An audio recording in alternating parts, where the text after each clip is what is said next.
Okay, good morning, everyone. Welcome.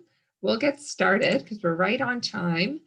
Thank you for joining us for the next 30 minutes. My name is Mary-Eleanor Power, and I am the Director of Marketing and Communications with Dalhousie University's College of Continuing Education. I'd like to begin by acknowledging that Dalhousie University is located in Mi'kmaq, the ancestral and unceded territory of the Mi'kmaq. We are all treaty people.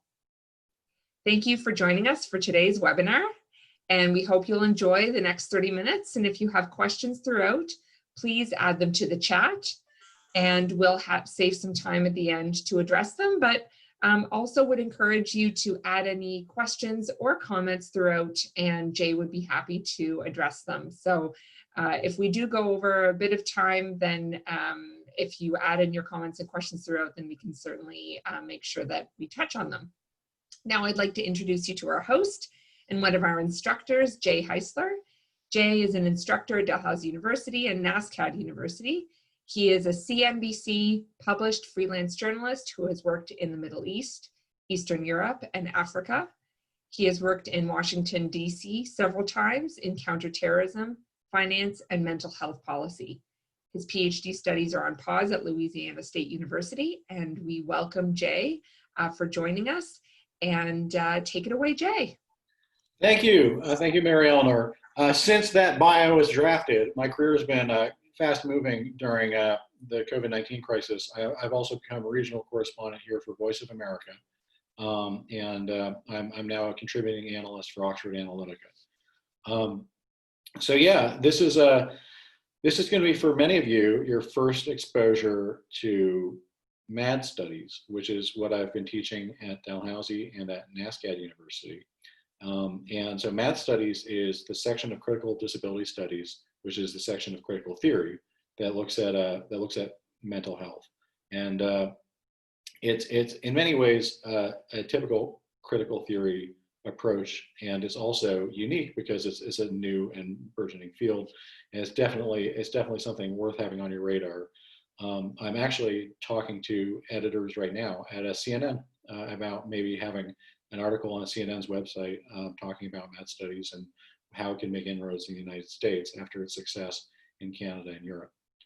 So this is a background photo of Van Gogh, who is a famous MAD artist. MAD being in MAD studies, the term, the endearing, taking it back term for somebody with a mental health history. So I will be using the term MAD, and not, as friends and family have so often assumed, is not an acronym. MAD just is M, capital M, uncapital A, uncapital D. So the cartoon in question was of Ontario's Tourism, Culture and Sport Minister, Lisa MacLeod, being led away in a straitjacket after a high-profile incident where she got in an argument in public. The cartoonist, Michael Datter, is actually a colleague of mine at the Chronicle Herald, where I published as a freelance journalist quite a few times this year. And Michael Datter is one of the most renowned artists in Canada, one of the most famous political cartoonist possibly, and he's also one of the most renowned artists in general. And as a political artist, he's a perfect case study for how our attitudes towards so many things have changed for the better, but toward mental health remain kind of stuck in the past.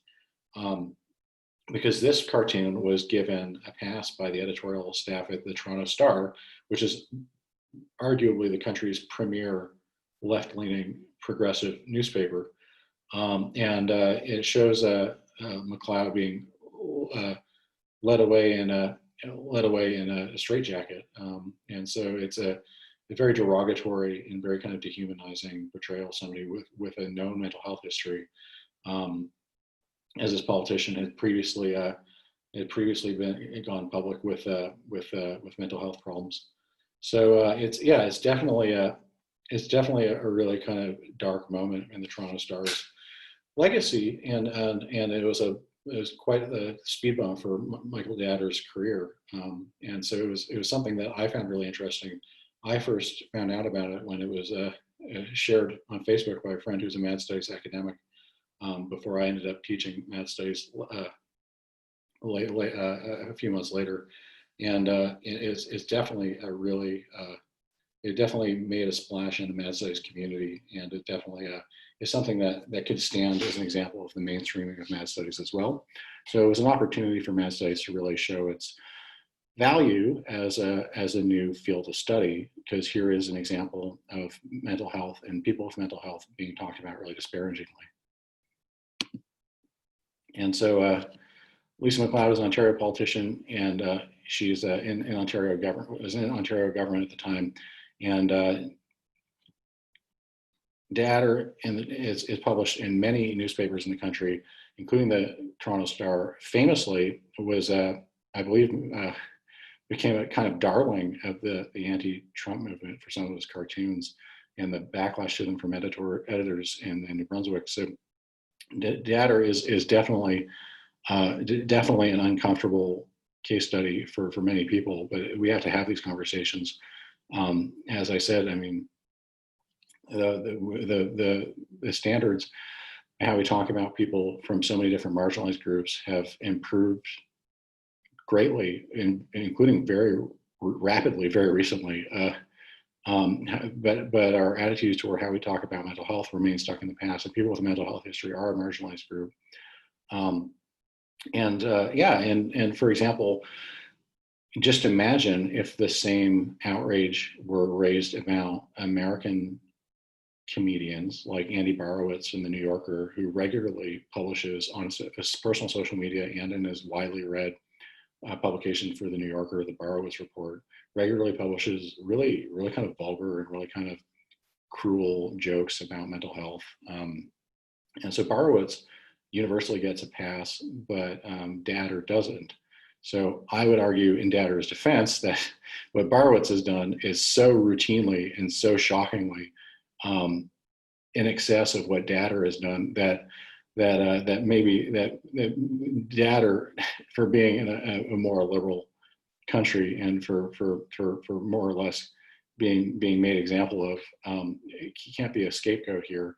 These kind of attitudes toward people with mental health history in media are very deeply ingrained and very common, and very harshly felt by people with a mental health history who have to deal with this in the media about themselves all day, really, and not just every day, all day. It's inescapable when you start looking for it, and it's because it's one of the last allowed forms of really repressive behavior in media. So I think people seize upon it with a great zeal because what they can get away with still. But it's pretty normal for people in politics to question each other's mental health and mental well-being in a really derogatory, vulgar, or violent way, and a really dehumanizing way. And it's become very common in the Trump era for both sides to refer to each other as mentally unsound and various shades of aggressive or vulgar ways. And so it's definitely something that is worth keeping an eye on in your own discourse and in how you talk to other people in your life, how you talk about politics, and don't be afraid to really critically examine the media that you consume for attitudes like that, because it is definitely the left and the right in American media that do that. So the Toronto Star's editor issued an apology, and I think this apology is worth taking a look at very closely for her choice of words. So she said, "So had I been the editor in charge of last Monday's editorial page, I would not have published the editorial cartoon. It starts off well enough." And then she said, "To be fair, neither the Halifax cartoonist nor those editors okayed the cartoon for publication on a tight deadline last Friday, during which editorial pages for several days were being readied, were aware of MacLeod's mental health revelations." So first of all, why is this only wrong because the target had known mental health, had a known mental health history? Surely we can agree that would make it also wrong if the target did not have a known mental health history, because it's equally hurtful for people who do. And then additionally in the apology, Toronto Star's editor, Kathleen English, curiously chose to detail the incident in which the cartoon is referring to, somewhat superfluously quoting the politician in question as sounding mentally unsound. And I consider that quote in that context to be a little inappropriate, because it kind of demonstrates an attempt to justify the cartoon, as in it's a way of saying, I mean, look how crazy this person sounds right now, in the context of an apology about calling them that. And so I think there's a couple of ways in which there was a problematic apology from the Toronto Star. And Jay, I just want to jump in here for a minute. Just a comment from Diane in the chat that it's really sobering to have this reality be presented so starkly, and that she simply was not aware of how this is ingrained in our everyday language and media. So really important to shed some light on that. So just wanted to flag that. Oh, thank you, Diane. Yeah, and I can get to in a moment the experience I've had teaching this topic to art students who often have a mental health history themselves, and I figure that's a good example for this, because it really shows the importance of the field and the effect it can have. Definitely, you're going to want to correct everybody you know after this, but you might get be surprised how much resistance you face in doing that. So don't get discouraged, and don't feel like you have to be everybody's language police either, just because you saw this. But it's definitely something that you're going to start seeing everywhere now. So yeah, I mean, I spoke on the phone with Jeffrey Room, who's one of the founders of Mad Studies, and he talked about, we both talked about, but he talked about how the discourse around the current president of the United States very frequently talks about mental and undiagnosed mental illness as the end all and be all of political discourse these days. Without pop psychology, all of the reporting about the president would just evaporate essentially, even though in a normal presidency, one normally talks about things like racism, sexism, corruption, autocracy, but let alone in the accusations ostensibly being leveled against this president, but which aren't really being leveled against this president. All those accusations are mostly shied away from by the media, who tends to focus entirely on the president's mental state, and in a really vulgar, really vile, really kind of lewd way of this is kind of leering focus repeatedly and all day and every day on one man's pop psychology is really bizarre, actually, to somebody from a Mad Studies background.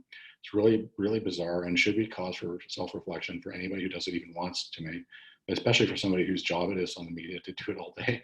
And I'm a journalist, so I think that's one of the reasons why it comes across as so bizarre to me, is I couldn't imagine spewing that kind of hate all day. So yeah, and of course both sides do it. I mean, the conservative media famously has no shortage of as a crazy Bernie or a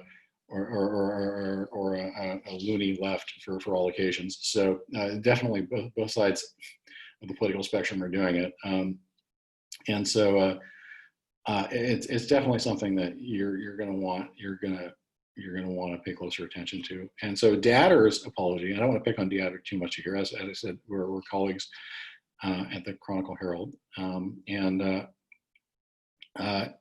as said recently on Twitter, as a follow-up to this a year later, because this happened last summer, I believe I apologize for both. I believe I apologize for 5 cartoons in my life. This is out of 20,000. And so I think that's a fair point, that one can afford 5 slip-ups out of 20,000. However, it really depends what the slip-up is. For example, the CEO of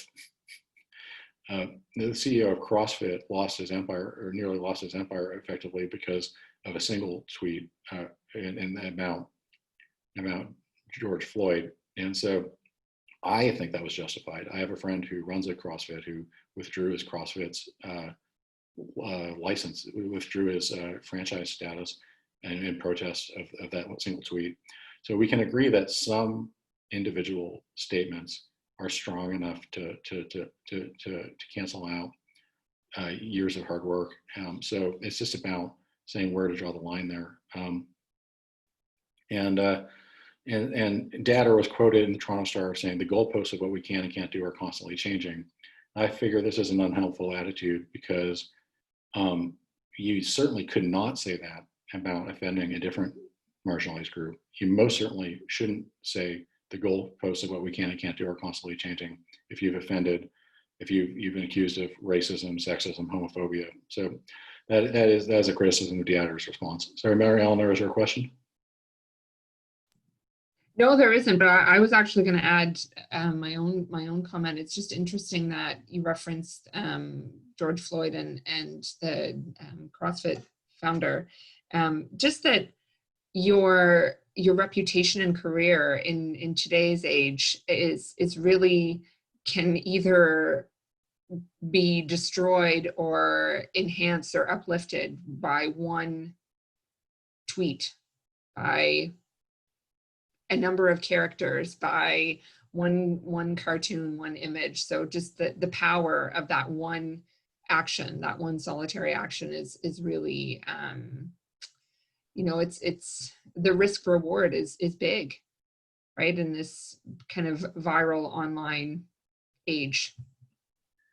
Yeah, certainly. And because this wasn't a tweet, it was something far more screened and calculated and created and vetted. That makes it a different ballgame than necessarily an individual social media post. And also an indictment of the Toronto Star, as much as, or perhaps more than it is of Datter. Datter can cry foul about what I'm doing here to point out that he comes from a different generation, and that he deserves the benefit of the doubt, that he can reform his views on mental health, which I would consider that a very appropriate argument. However, the Toronto Star does not have that going for them. The Toronto Star has no excuse whatsoever for publishing this, and their apology definitely shows that pretty starkly. And so that's why this is a good case study, is because of the Toronto Star, the involvement of the Toronto Star, and not necessarily just Datter's work. So, which brings us to MAD studies. MAD studies, as I said, is like any form of critical disability studies, a focus on mental health, as one would instead focus on racism, sexism, homophobia. This is focusing on sanism. Sanism is the act of persecution or stereotyping or scapegoating, most of all scapegoating in this case, people with a mental health history. And sanism is very deeply ingrained. And so sanism is a concept that is definitely circulated wider than MAD studies has. So MAD studies is an attempt to mostly formally make academic the study of sanism, which is a concept that is definitely circulated a little wider for now. And so, yeah, I mean, some examples of sanism in Canada, and I focus on Canada both because this is for a Canadian university, but also because a lot of the MAD studies literature is on Canada for now. And it was founded in Canada. And also because there are some examples from Canadian law that are really worth focusing on. One of them is group housing. Group homes for people with a mental health history are a big part of life for people who fall between the cracks, and people who society definitely owes safety and comfort to. And there's zoning regulations where group homes can be zoned out of neighborhoods because it's considered against NIMBY sentiment, not my backyard sentiment, to have too many group homes in the same neighborhood or too close together. And that makes it harder to house people who might otherwise be homeless, or and also harder to have an acceptable quality of life for people who might be better off living in some neighborhoods than others. and this includes really extreme incidents like group homes being asked to board up their windows so neighbors didn't have to see people with a mental health history see the MAD living in these group homes. So they had their windows boarded up, and that's incredibly dehumanizing and violent. There's a group home around the corner from where I live now, and I can tell you that having a group home as a neighbor is something I'm used to from my neighborhood growing up here, and they're definitely good neighbors. It's definitely a sign that you live in a nice area where people take care of each other, and you've got the government has parked an installation near your house, so there's a safety that should come with that. And one wonders, as one often wonders when dealing with NIMBYism, whether a government installation in your house is more of the concern than your property values, which it's because it is unusual for people to show their true colors that viciously than on the subject of group homes and NIMBYism on group homes, which is a particularly shocking example, actually. I wouldn't mind living next door to one.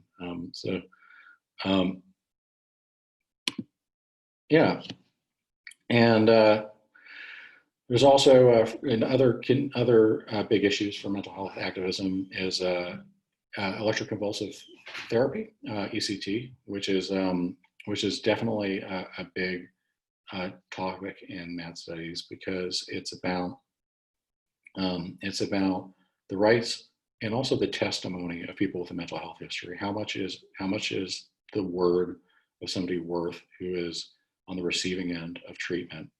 And there's a lot of debate within MAD studies about how anti-psychiatry one should be. In fact, many have euphemistically used anti-psychiatry and MAD studies interchangeably, including on the activist side.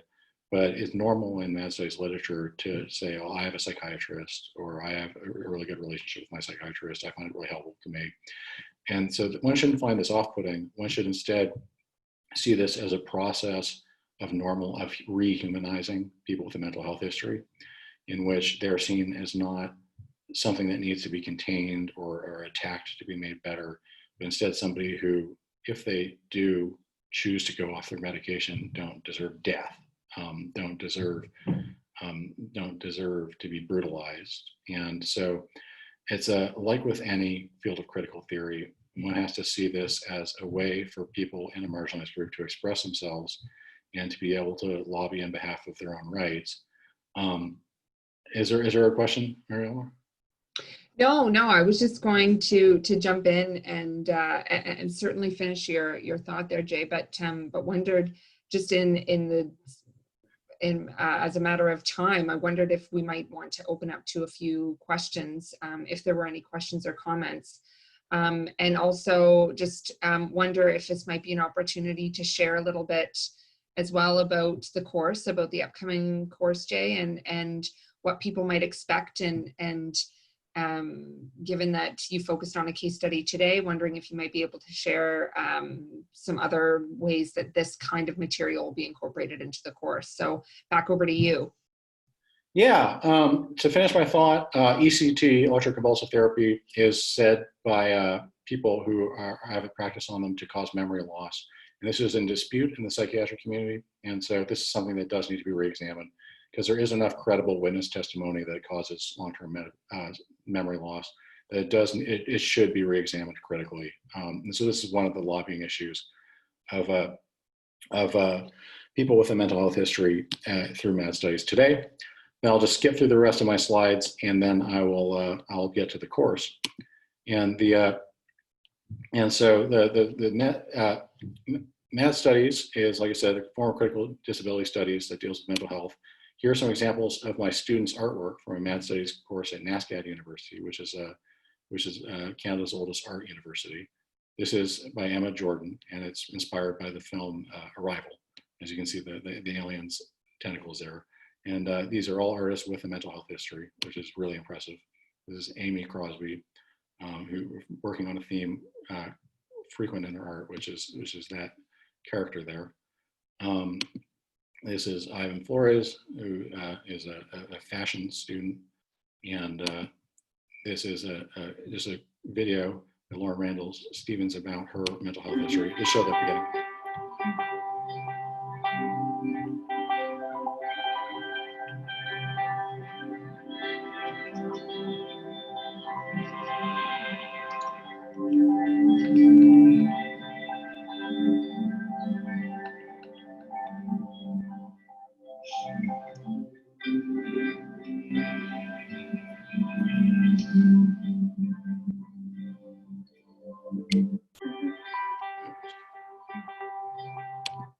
Yeah, so as you can see, incredible works of art can result from people talking about their mental health and from talking about mental health challenges, which brings us to neurodiversity in MAD studies, which is the subject of this course. And neurodiversity is sometimes used to include mental health in MAD studies and sometimes used to, for example, in the MAD studies textbook is used to include mental health in MAD studies.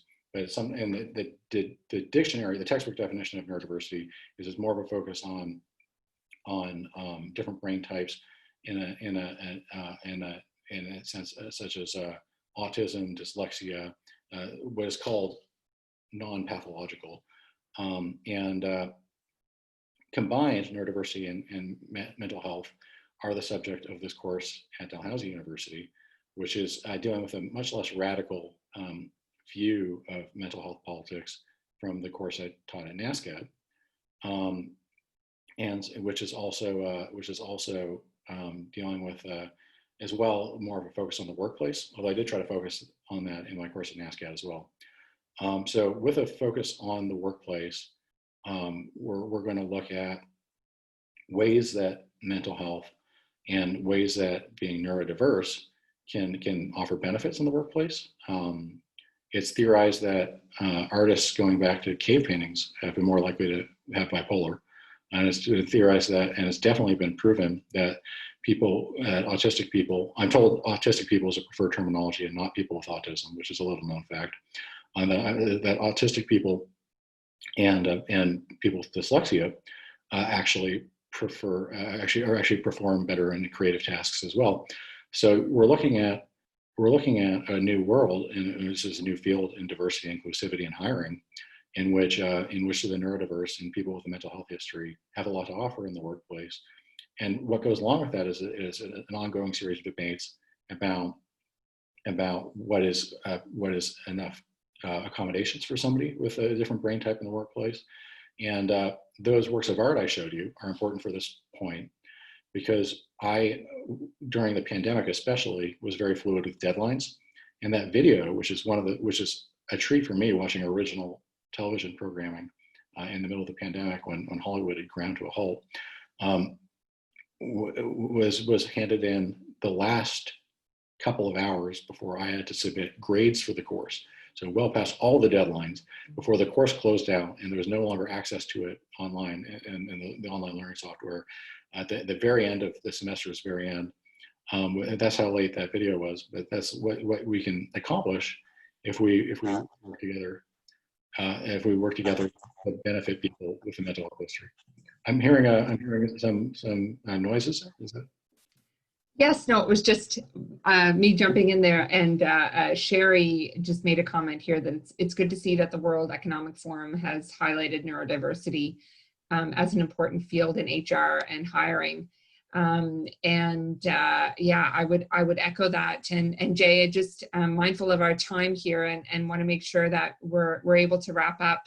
And just want to, for those who do need to sign off just in a moment here, just wanted to thank Jay before people have to leave, and also encourage you to fill out the survey that we have, just a short survey to tell us how you felt about the webinar, if you have any feedback, and also just to let you know that we will be sending out an email later today that will have a recording of the webinar if you'd like to share it with anyone or rewatch it. And as well, there will be a link to the course that Jay will be teaching. And we are offering a 10% discount on the course for a limited time. So we would encourage you to look into the course if it would be of interest. And Jay, any final thoughts before we sign off here? Well, as I said, as you just said, the World Economic Forum seizing upon this opportunity to be one of the first on the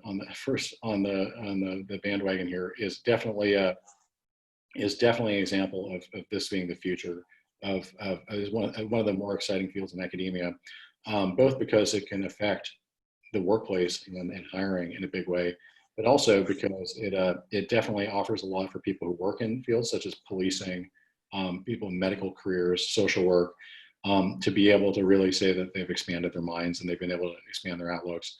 And I've taught school teachers, nurses, people in psychiatric careers. I've taught in a different program, people in policing careers. So I'm very comfortable dealing with people on both ends of mental health care, and I'm very happy. I'm very happy to have this a very inclusive environment, including people in police and military careers. And I have a national security career myself, so I'm very comfortable in that environment as well.